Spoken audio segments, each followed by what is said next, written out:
जनशायिनं जनार्दनं हरिं कृष्णं श्रीवक्षं गरुडध्वजम् वाराहं पुण्डरीकाक्षं नृसिंहं नरकान्तकम् अव्यक्तं शाश्वतं विष्णुम् अनन्तम् अजमव्ययम् नारायणं गदाध्यक्षं गोविन्दं कीर्तिभाजनं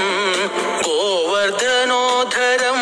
देवं भूधरं भुवनेश्वरम् वेत्तारं यज्ञपुरुषं यज्ञेशं यज्ञदाहकं चक्रपाणिं गदापाणिं शङ्खपाणिं नरोत्तमम् वैकुण्ठं दुष्टदमनं भूगर्भं पीतवासनं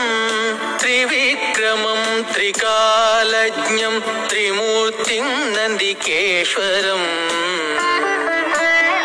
राम रामं हयग्रीवं भीमरौद्रं भवोद्भवं श्रीपतिं श्रीधरं श्रीशं मङ्गलं मङ्गलायुधम् दामोदरं दमोपेतं केशवं केशिसूदनं वरेण्यं वरदं विष्णुम् आनन्दं वसुदेवजम् हिरण्यरेतसं दीप्तं पुराणं पुरुषोत्तमं सकलं निष्कलं शुद्धं निर्गुणं गुणशाश्वतम्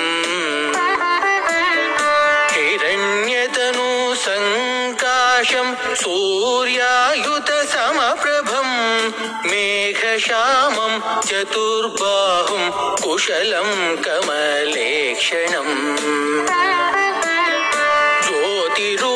ज्योतिरूपमरूपं च स्वरूपं रूपसंस्थितं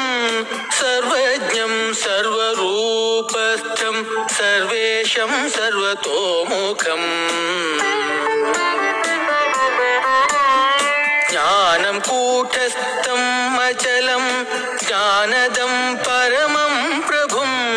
योगीशं योगनिष्णातं योगिसं योगरूपिणम्